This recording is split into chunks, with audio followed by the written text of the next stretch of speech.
What's going on, guys? My name's Cliff, a known Patriots fan, and this is Unpack That Bowl. The show where we take an unnecessary deep dive into pop culture. This week's episode is going to be an impromptu episode. I'm going to try and be as objective as possible. I don't know if it's possible, but I will try. I'll put my journalism hat on. So, let's talk about the Super Bowl. On Sunday night, Tom Brady won his 6th Super Bowl and 9 Super Bowl trips. It's official. It's time to call him the greatest quarterback of all time. And yet, some of you are very hesitant to do so. Now, it may be for different reasons. Some of you may feel that people like Joe Montana, Dan Marino, maybe Steve Young, maybe Peyton Manning, maybe Brett Favre, maybe even Aaron Rodgers deserve GOAT status before Brady. But you're wrong. Now, here's some players telling you why you're wrong. But that's okay, we can argue back and forth about that. Maybe you say, oh, well, Tom Brady and the Patriots are cheaters. And you're wrong. And this video is for you. Because Tom Brady and the Patriots have never cheated. I can already hear you guys starting now. Oh, well, what about Spygate? It's the worst sports scandal in the last 20 years. Oh, what about Deflategate? That was about the Patriots deflating 12 or 11 balls, right? So they could... No, you're wrong. All right. Let's talk about Spygate.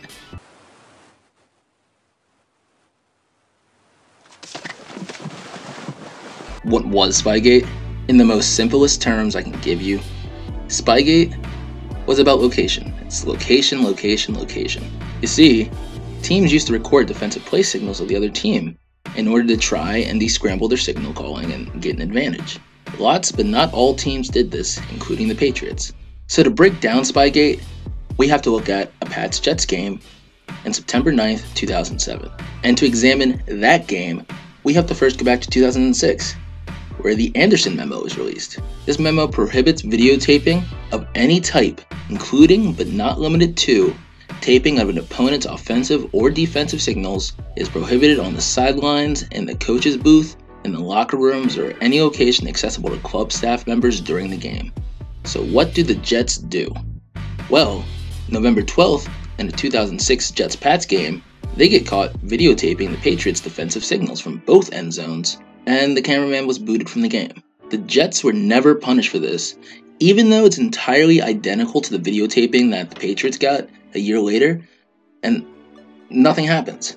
So let's fast forward a year, and Eric Mangini, the then head coach of the Jets, informed the NFL that he wanted officials to look out for the Patriots recording signals on the sidelines. I also want to stop right here, and I want to note that Mangini and the Jets recorded signals on the sidelines, and it was a practice that he learned from being with the Patriots. So the Patriots filmed from the wrong location, and the Patriots get stripped of their first-round pick in the 2008 NFL Draft, and they get a $500,000 fine, which was the max amount allowed by the league. Now here's the thing, videotaping an opponent's offensive and defensive signals are legal. The problem is where you film from. The NFL's game operations says that you can film from a location that is enclosed on all sides with a roof overhead. I mean, all cameras have zoom, so it doesn't matter where you're filming from because you can literally zoom into wherever. Some other things I want noted is that a lot of teams did this. Tom Brady and the Patriots weren't penalized for recording signals as much as they were for directly defying an order from the NFL. Fans of other teams try and make it seem like we're the only ones, but in reality, 2006. The Dolphins were caught, 0 penalty. 2007 early season. The Pats get caught, you know what happened. 2007, end of the season. Jets get caught, 0 penalties. 2010, the Broncos get caught, $100,000 penalty, no draft picks taken. 2011, the Jets get caught again. Again, there is no penalty. I guess being a Jets fan is penalty enough, the NFL said. Spygate also often gets confused with the controversy of the Patriots supposedly filming a Rams practice during their first Super Bowl win. This was a heinous report put out by the Boston Globe. As we know, Boston media is famous for trashing Boston area sports. This report had no validity, and it has since been retracted, but people ignore that, and they still assume that it happened. Another thing to think about is that if the Patriots had simply paid for an assistant to get a ticket and go in the stands and film, it would have been no issue. It's location. In fact, lots of other coaches came out and they said we basically do the same shit. The sanctions that came down on the Pats, the loss of a first-round pick, was also probably as harsh because the Patriots had 2 first-round picks, so they could afford to lose one. All in all, the Patriots did what everyone else did. They were just the one the example needed to be made out of. Tom Brady and the Patriots did nothing wrong. Now, before I get into Deflategate, something no one talks about is the fact that 3 of the Colts' 4 footballs were measured by at least one official, and they were also under the required PSI level. But you didn't hear that when the sports talking heads were doing their rounds on Deflategate. Nope. Pepperoni. You can add some chicken wings, please. Hey, you even got chicken wings? Hey, let me get extra wings. Alright, let's get into Deflategate. It all starts with the January 18th, 2015 NFL game. This was the 2015 AFC Championship. For the 2014 season, weird how football goes, winner goes to play the Seahawks in the Super Bowl. Before the game, the Colts alleged that the Patriots were deflating balls, but they had no specific information about how or why, and they had no evidence. During the first half of the game, Colts linebacker D'Qwell Jackson intercepted Tom Brady. D'Qwell goes back to the sidelines and he hands the ball to the Colts equipment manager for safekeeping as a souvenir. This whole thing was started on accident. There were early reports saying Jackson tipped the team off to the low air pressure, but he says he didn't even notice anything wrong with the ball. He didn't find out about the controversy until he got to Indianapolis. "I wouldn't know how that would even be an advantage or disadvantage," Jackson said. "I definitely wouldn't be able to tell if one ball had less air pressure than another." At halftime, the NFL official inspected the balls, and former NFL ref Gary Austin initially incorrectly stated 11 out of 12 balls were 2 PSI lighter than allowed. New balls were weighed out and put in the second half. The Patriots led 17-7 at halftime. In the second half, the Patriots scored 28 points for a final score of 45-7. After the game, Colts reporter Bob Kravitz broke the story. With days to go until the big game near Phoenix, this scandal over footballs and professional football will not go away. And in fact, it's taken on new life with word of video evidence being examined by the league and a so-called person of interest identified who took the footballs in question behind closed doors. NBC's Ron Mott has our report.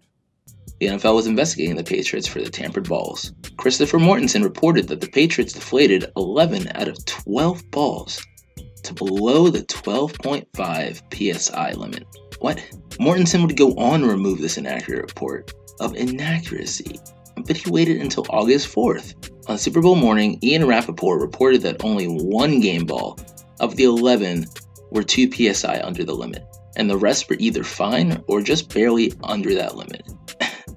And that one ball that was intercepted by Jackson, it's funny that the NFL never went, I wonder if they might have tampered with the ball. But they never did. After the infamously inaccurate Wells report came out, it was systematically picked apart by anyone with a brain or a basic understanding of ideal gas law. Now you're probably saying, what is ideal gas law? And for that, I would say check out this Sports Illustrated article where they completely do the math and scientifically prove Brady was innocent. You gotta come get me. Not only is he ugly, but his dishes can talk. Who you talking to, Bale? Oh, nobody. Girl, that was his plate. So basically, an ideal gas is a gas that won't change form if you mess with it, like chemical reacting itself or whatever. The ideal gas law says that such a gas always reacts in a particular way to change in pressure, volume, or temperature. So basically, it's P times V equals M times R times T. P is pressure, V is volume, N is the amount of gas, and T is the temperature. Imagine you have a balloon in a warm room, and that you've blown up and tied so no air can enter or leave. The number of air molecules doesn't change. The balloon exerts fairly constant pressure on the air inside the balloon, since the air outside the balloon has constant pressure. If you take the balloon from the warm room inside to the cold outside, the balloon will shrink. Why? Because the ideal gas laws says that pressure times volume is proportional to the number of molecules times temperature. In this case, the pressure and number of molecules stayed the same, but the temperature dropped. Since NT dropped, that means PV also has to drop. And since P remained constant, V has to drop to compensate. That's the dumbest way to dumb it down for you. And it might even be a little wrong. But long story short, the balls were 0.3 PSI lower. And that there was scientifically zero proof of tampering. Also, 0.3 PSI happens to be the difference in the calibration of the two gauges that the official ref Anderson carried with him in his equipment bag. So what are the odds that the Patriots ran an illegal scheme to remove 1% of air from their footballs, achieving an average reduction in PSI that just so happens to match the difference between Walt Anderson's two cheap-ass pressure gauges? I don't think so. Surprisingly, Roger Goodell, in his rulings, never quantified the percentage of air alleged to have been illicitly removed from the footballs. If you get a speeding ticket, your first question is, "Officer, how fast was I going?" Hey, Goodell, how much air was missing from the balls? Oh, it was 0.5? That's nothing. Oh, I'm sorry, it was 0.3? If you're saying 0.5 and I'm saying 0.3, that's still less than 1% of the air removed from the balls. Also, funny enough, I have read articles from people who naturally gauge things, and when you go to test the pressure of a ball, and you go, here's the first test, now let me test it again, as you're testing the ball, you're letting out more air. It's just stupidity. It's the exact reason why when you test the pressure of something, you have to overinflate it a little bit and anticipate air escaping out during the test. Patriots have never admitted any wrongdoing towards Deflategate. Teams almost universally admit when they're guilty when they're accused. To date, there is no evidence of non-weather manipulation. In fact, here's this Huffingtonpost article of 21 scientists that say Tom Brady is right and the NFL is wrong. Fuck you, Bill Nye. And you're probably saying, oh, what about his phone? He didn't give his phone, and why did he destroy his phone? Why did he destroy his phone? Well, guess what? This one NFL agent, David Cantor, said, as someone who lost his phone and was threatened by the person who found it to take numbers from celebrities and players and go public with it, I advise my players to destroy phones that they are no longer using, out of respect for people whose numbers are in there, whose conversations could perhaps be recovered. This NFL agent represents cornerback Sean Smith, Miami Dolphin defensive end Oliver Vernon, and a lot of other athletes. But just think about what me and you have on our phones. If that got recovered and someone held that against you. Now think about if you were an NFL athlete, or if you were a major athlete at all, or a celebrity or a rock star, you wouldn't want that to get out. So if you routinely have to destroy phones so that someone else has to get a hold of it, that's what you do. Think back to Kanye. His cousin got his laptop, tried to bribe him with it because he said, you got a sex tape on here, I don't want money, or I'm leaking it. That's what these celebrities are facing. So sometimes you gotta break some shit. On top of all that, you know who has admitted to deflating footballs? Jeff Blake. He played for the Cardinals, the Bears, the Ravens, the Saints, the Eagles, the Bengals, and the Jets. You just don't care because he's not on the Patriots. He's not Tom Brady, so you don't care. In 2006, Derek Carr for the Texans instructed ball boys to remove air from a ball before a game at Denver. No punishment. 2016, Giants vs. Steelers. Cornerback Eli Apple intercepts 2 game balls from the Steelers. PSI tests show that they were both under the limit. No fines, no draft picks. Again, we have another example of what I would consider a witch hunt. I honestly think that if Spygate wasn't a thing, that Deflategate wouldn't have happened. It would have been brushed off like the other incidents. But because there's prior history of almost cheating, which really wasn't cheating, this was looked at harder. The other owners, sad, because their teams can't really compete with the Patriots. I'm sorry, it's your front office's fault and team owners are shit. Free Kaepernick. The owner said, fuck the Patriots, fuck Bob Kraft. Goodell, you're our punching bag. You need to enforce, you need to knock them down a peg. I believe Spygate was bullshit, and I believe Deflategate was bullshit. So do a lot of people. It's not just me. A lot of intelligent, educated people believe the same thing. Now, I can't end this video without talking about some of the accused relationships between Brady and the refs. Let's talk about the elephant in the room. Talk about the snowball game. Do you guys know what I mean when I say snowball game? No, you're gonna make me say it. All right. The Tuck Rule game. The Tuck Rule game was an AFC divisional game between the Patriots and the Raiders. Tom Brady doesn't do much in this game, but at one point, he drives the Patriots down the field. He goes to the sidelines to talk with the coach, where at one point a Raiders player claims to have heard the play that they were going to run. So the Patriots snap the ball.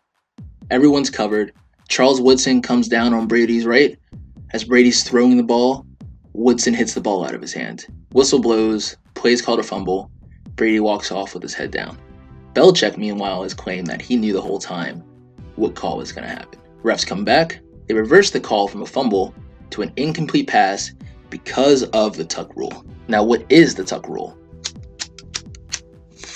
Well, NFL Rule 3, Section 22, Article 2, Note 2 says, when an offensive player is holding the ball to pass it forward, any intentional forward movement of his arm starts a forward pass, even if the player loses possession of the ball as he's attempting to tuck it back towards his body. Also, if a player has tucked the ball into his body, then loses possession, it is a fumble. Now, what this comes down to are two things: two players' personal judgment and a referee's final word. Brady feels that he was throwing the ball. Charles Woodson believes that he was tucking it back into his body. The refs looked at this play, and not only did the referee feel that Brady was throwing the ball, multiple referees had called this play exactly the same. In fact, the Patriots were the first one to fall victim to this rule. Let's look back at a September 23, 2001 game between the Pats and the Jets. The Jets QB fumbles the ball, but the ref looks at the cameras and it's overturned and called an incomplete pass because of the tuck rule. Now, before the tuck rule was abolished in 2013, it was used in a 2006 regular season game and a 2011 playoff game between the Chiefs and the Ravens. But the Pats get all of the calls, right? Well, look at this fucking game from 2015 between the Pats and the Bills. The ref blew the fucking whistle early, costing us a touchdown. It even happened in the Super Bowl. Apparently, the refs missed 8 Eagles false starts. 8. Also, people like to use the Kelvin Benjamin catch as an example of the NFL favoring the Patriots, but that was just another interpretation of the rules. Don't be mad at us. We should be mad at the shitty reffing that we're subjected to almost every Sunday. Now, there are a lot of reasons why people hate the Patriots.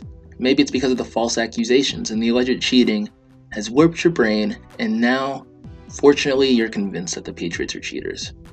Well, congratulations, you made it through this whole video just to find out that you were wrong. I'm glad we could be on this journey together. Maybe you're not a fan of the Golden State Patriots and you like to see some pride in your leagues. Sorry, that's not what I like to see in sports. I like to see the best team winning.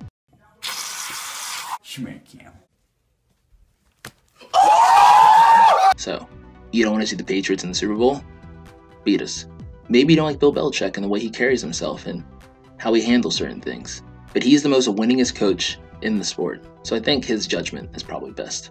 Ultimately, Tom Brady and the Patriots have done nothing wrong. There just needs to be someone to take the blame when there's that much success, so the Patriots are the NFL's Golden State Warriors.